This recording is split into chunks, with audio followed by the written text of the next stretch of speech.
Welcome back into the Cherry Pinstripes podcast. I am your host, Shelfy, and today we're talking about the best team in the National League, at least the best record in the National League. Our Philadelphia Phillies are 34-19. It's been a couple series since we dropped an episode. Things have been a little hectic over here in John Boy Media World. We're filming warehouse content.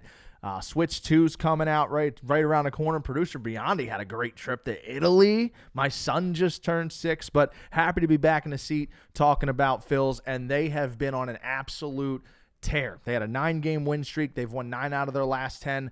They have won 17 games in the month of May, and they're still over a week or about a week of games to go. 17-5 in the month of May. They have won 8 out of their last 9 series since that Mets sweep back in April. And they're not just beating up on the bad teams, which they have done over the last 2 weeks. They've won a series against the Cubs, the Dodgers, the Diamondbacks, the Guardians recently. So they've been playing good ball against good teams as well. 15-13 overall against 500 or better teams. That doesn't sound like the best record in the world, but when you go around the league, the Cubs are 14-15. Dodgers are 13-11. Padres 11-15. Giants are 14-14. The Yankees 17-14.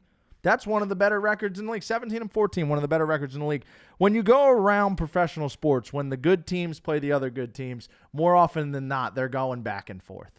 And when you're above 500 in any capacity against the 500 or better teams, that means you're winning series. And this Phillies team is beating up on everyone. And their schedule got real light over the last 2 weeks. We had series against the Nationals, the Rockies, the Athletics, the Pirates. But they have taken care of business. And that's what you've got to do against these teams, especially when your Mets are playing teams like the Dodgers. And you got to make up ground in the standings, which right now the Phillies have a 1.5 game lead over those New York Mets, who are 5-5 in their last 10, but they have won 3 in a row. The Atlanta Braves, 25-27, are 8.5 games back, but they are playing much better baseball than they played at the beginning of the season. But this Phillies team, what's led to all this success as of late? It's just more of the usual, what you would expect from this team, led by this pitching staff. Jesus Luzardo joins this team in that trade in the offseason, and he has continued to just impress in every single start. And his last outing, I actually think, is my favorite start of the entire year. He gives up a home run, first pitch of this game,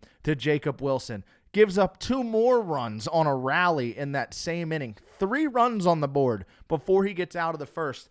He ends up getting through 6, 10 strikeouts, puts a quality start on the board, keeps the Phillies in that game.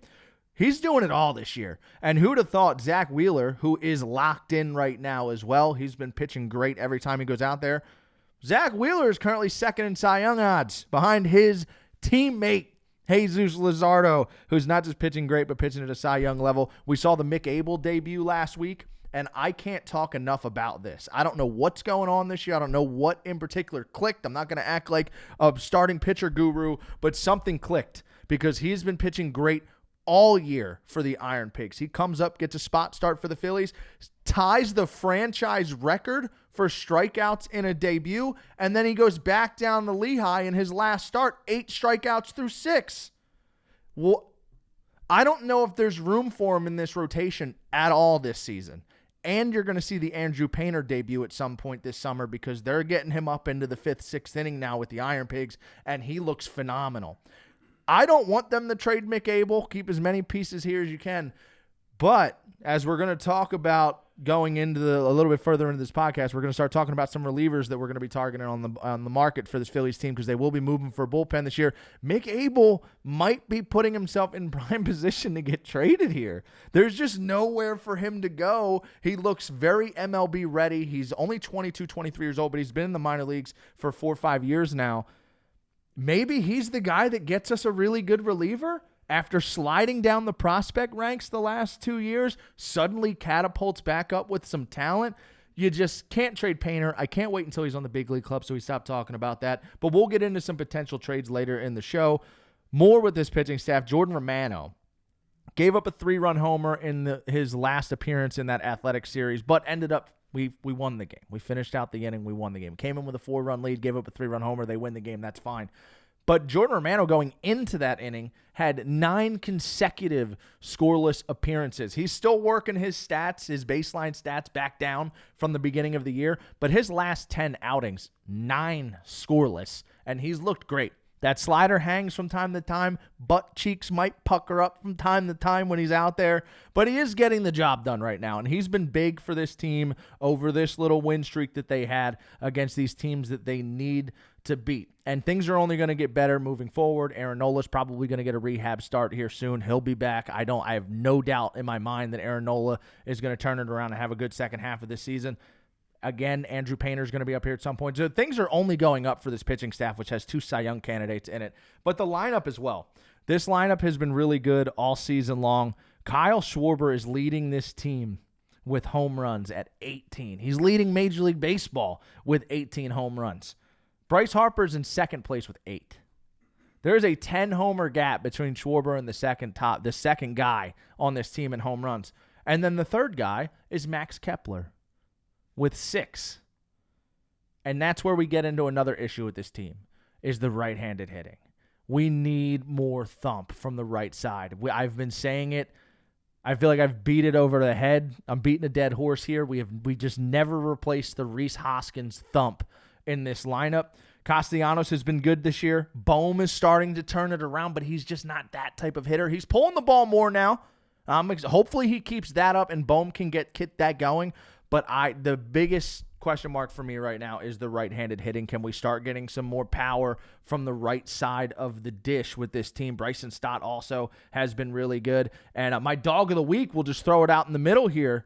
My dog of the week, Brandon Marsh, comes up from the Iron Pigs. He's increased his batting average by over 100 points in the couple of weeks that he's been back on the big league club. Had that huge play where he threw out the runner at home to extend that game against the Athletics over the weekend. They end up winning that game in extra innings. So doing it on both sides right now, the lineup is getting things done. My long-term concern is just the right side of the plate. Producer Biondi jumping in to let me know that Ohtani went yard last night and Schwarber's in second now. That's okay. We expect that. Shohei's a unicorn. But 18's a lot. 18's a lot. This athletic series that I've already talked about a good bit from over the weekend. The Phils win 2 out of 3. Their 9-game win streak ends on the last game of that series. Trey Turner stays hot. He was unbelievable in that series. Bryce stays hot. Bohm stays hot. The lineup's been good. But this felt like a Mason Miller showcase. It felt like a Mason Miller showcase. I don't know what it was. He comes out in the first game, gives up a run. Trey Turner gets an RBI single on him. Comes out in the second game, gives up a home run to Max Kepler, blows the save. So now he's coming to the first 2 games of this series. He comes out. He's at 46 pitches Friday and Saturday, and they bring him back in on Sunday to close down the third game of this series. We're not leaving until you see him get a save. You understand? No one leaves until Mason Miller gets a save. That's what it felt like. I don't care who we're playing. They got 103 locked down for the 9th inning against us. And this is something we've kind of seen this with everyone this year with the Phillies. Just kind of giving us almost the World Series treatment. Everyone's throwing their big guns at us. Teams are structuring their starters so there's an extra lefty on the mound in one of those 3 games. Moving guys around to get an extra guy in the bullpen. You see Mason Miller 3 days in a row. Is there anyone else out there? 3 days in a row? Let that man breathe. Let him breathe. I almost tweeted, don't leave without him, though. Like, put that man on the plane. Put him on the plane. He's got 3 years of arbitration left. He's one of the guys I'm going to talk about later in the show with potential trade baits. But with 3 years of arb left at that type of arm talent, it's going to take so much to get a guy like him. And, yeah, we'll see. But the Mason Miller showcase that was that athletic series, I just could not stop thinking about it. They are trying so hard to let us know what we already know. Yeah, it was really fun to watch. He did end up getting that save in that last game of the series. He was throwing 103 the entire time. Dallas Braden kind of almost the choke call on the Max Kepler home run. Thanks. Shout out Dallas for talking that one into existence for us. Max Kepler, the big home run. That athletic series was actually great baseball. That was some of the best games to watch, like as a baseball fan, all season long. I mean, they were back and forth baseball games. It was absolute chaos. I've never seen that Sacramento stadium. The stadium, where did Toronto play? Not Steinbrenner Field, the other field that was it like Sunrise Stadium? Okay, yes. That Blue Jay Stadium that they played in before Steinbrenner and this Sacramento stadium kind of remind me a lot of each other. The ball just flies there, man. The ball flies. they're not necessarily tiny stadiums, but the ball flies there. It was a lot of fun watching those teams out there. I'm really curious to see what the Athletics look like once they actually move to Vegas. Now, I want to talk a little bit about the holes that this team still needs to fill. We've talked about the right-handed hitting, right-handed power hitting in particular, and they've kind of put themselves in a tough spot because, like, you look around the league, there's not really anyone you can go get. There's not any right-handed. Luis Robert has played himself off a cliff. I mean, he's awful. He's been awful. I don't know what it's going to. He probably needs a change of scenery, but I don't even know if that's worth the risk at this point for a World Series contender, so you're not doing that. I don't know what else is out there. But if you were to hypothetically go get someone, who are you taking out? I know it's real easy for everyone to say Johan Rojas, but he's got to at least be your fourth outfielder on the bench. He's got to play some sort of role. And if you're doing that, you're not cutting Max Kepler after giving him $10 million. He's third on the team in home runs. I don't know. It's weird. It's the same thing with everything that happened in the offseason where it just every need the team had, there didn't seem to be a fit available. I know everyone wanted Dombrowski to go spend $1 million and just plug every hole. There wasn't anything there. And it doesn't feel like there's anything there offensively with what's coming in this deadline. So I don't know if the lineup's going to change at all. I do think there are some teams out there. Hate to keep throwing my boy's name out there, but Alec Bohm, who will be going into a contract year last year, could have some trade value if you're desperate to make a move for an arm, but then you got to figure out who's playing where and whatnot, and you're already lacking righties. It's tough. I think this team is going to do what they did last year. I think they're going to make a couple of depth trades for some solid relievers. They're not going to get a Mason Miller, but I think they could go get someone like Yanier Cano from the Baltimore Orioles, who have been awful this year. He currently has a 4.5 ERA, but this is someone who had a 3.1 ERA last year, 2.1 ERA the year before that. His stuff is nasty. Nasty. You bring him in here, absolute bottom of the barrel. If he's pitching the sixth inning, great. He's someone who could potentially go into a high leverage situation. I also like Kyle Finnegan from right up the road in Washington, one of the most underrated relievers in the league. 38 saves last year. No one called him. Signed with the Nationals in like February, it felt like. No one called him. I wanted us to call him. Now I want us to trade for him. Another guy who's been used in high leverage situations for a long time on a team that probably would take an asset for a reliever with where they're at in their structure. And then Ryan Helsley, who's one of a bigger piece, kind of more closer to a Mason Miller than a Yanier Cano. You're going to have to give the Cardinals a little bit of something there. But the Cardinals, going back to talking about teams playing good against good teams, the Cardinals are like 17-10 against over 500 baseball teams this year. 17-11. That's one of the better records in baseball. The best. It's the best record in baseball against over 500 teams. So despite the fact that they are also kind of in like a weird little like crossover with some young guys there and some more guys coming, if I was sitting in the front office or the ownership for that team, every time I watch them win a series against a good team, I'd be like, maybe. If you're going to get Ryan Helsley from him, we might have to throw a little bit extra, but I don't know what that extra is. Justin Crawford seems ready to play at the major league level. He's still batting .320 right now for the Iron Pigs. He's been great. Maybe Mick Abel's the guy who gets you Ryan Helsley right now. Mick Abel on a couple slaps. I know last year we got really excited about the growth of Starling Caba.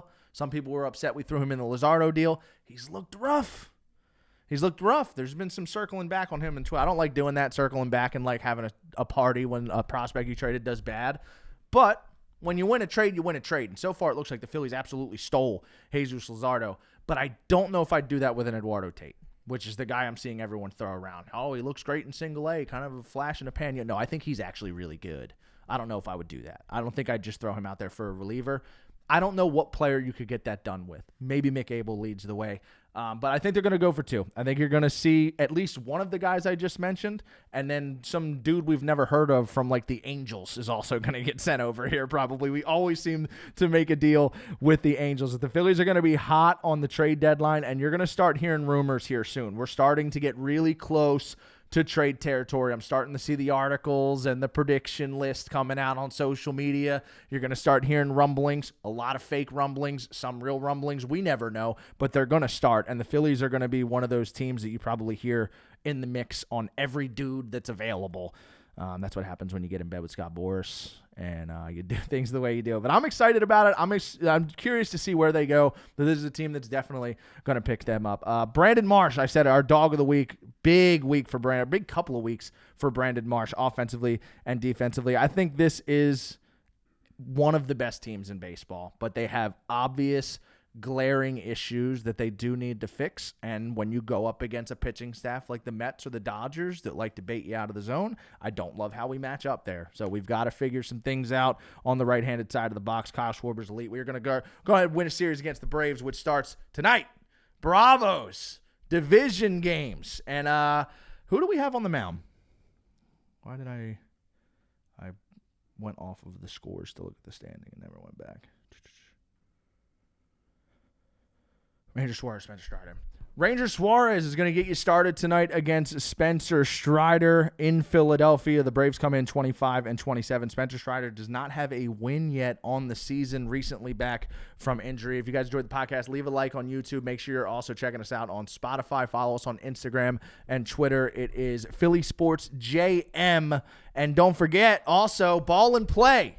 If you're still here listening, Ball and Play, me and former Philly Trevor Plouffe are going to get after it on the Ball and Play concrete cement jungle. It's a blitzball, baseball, cricket, hybrid, goofy sport we made up, but it's a ton of fun. I tore my Achilles doing it 2 years ago, actually. So I'd like to win one of these. Go check us out. Me and Trev are going to try and take over the world in the warehouse. I'll see you guys in the next podcast. I'm out.